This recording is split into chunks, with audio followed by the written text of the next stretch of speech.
When you sit down and observe your own mind on purpose, just for fun, as a kind of scientific inquiry into what drives you, it doesn't take long. Say if you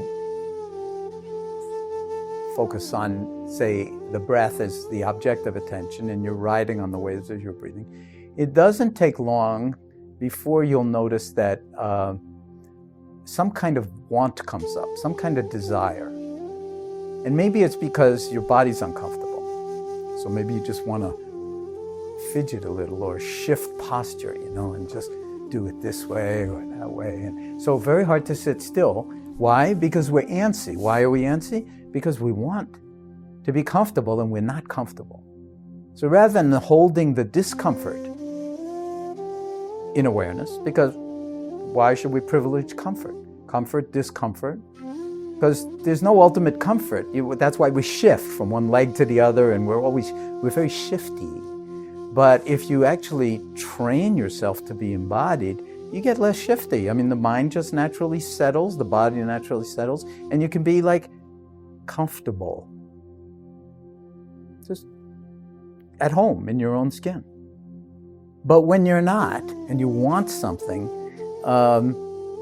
we call that greed. I mean, it's like, it's greedy. It wants something. Now, that wanting to just be comfortable, that's fine. But when you start to watch the mind, you'll notice that it's got a lot of agendas on the greed spectrum. I mean, and greed is not quite the same as ambition. Greed has to do with more for me. More of what I want for me. Then there's this other thing that you'll also notice, which is you're sitting there and the opposite will come up. What I don't want, what I'm afraid of, what I need to keep at the door, keep at bay, to push away.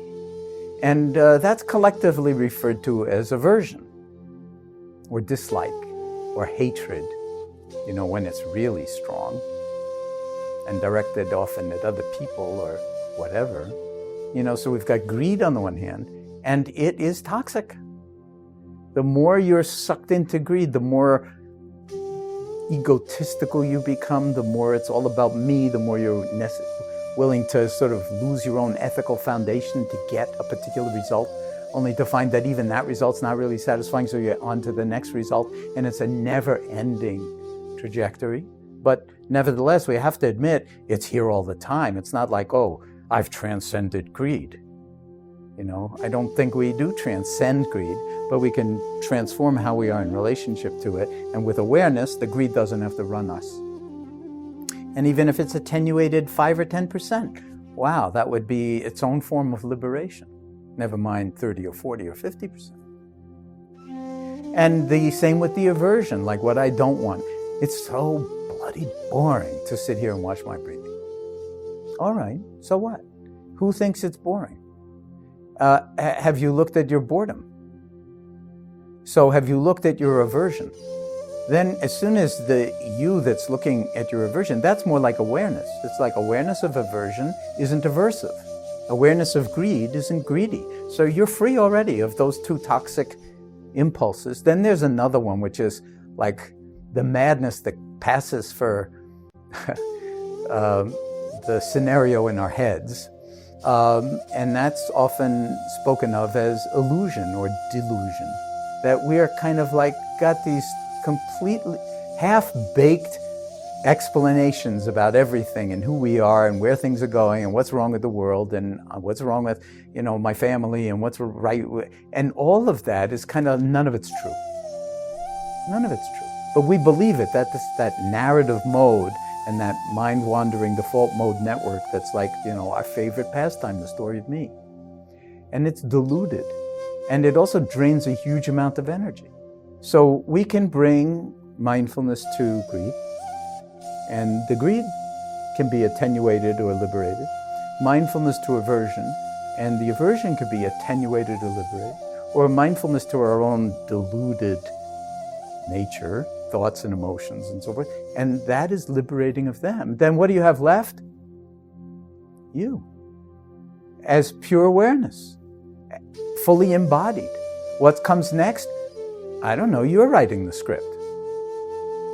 It's not like, oh, then you'll feel this and you'll feel that and you'll be enlightened and everybody will bow down to you and, you won't ever have to, have any kind of challenges or difficulty. The full catastrophe will evaporate forever. No. It'll be the same old,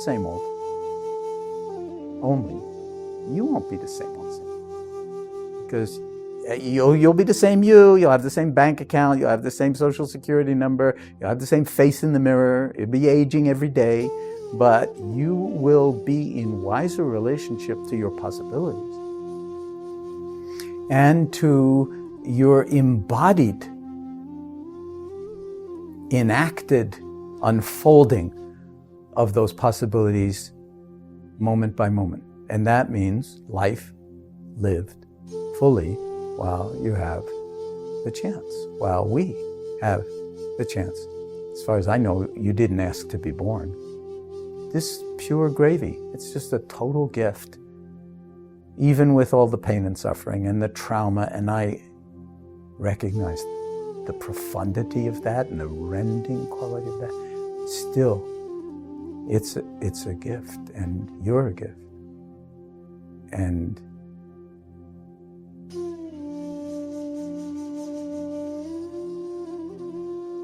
silence, in some sense, at that point becomes wakefulness. It's radiant, it's luminous, and it's already you.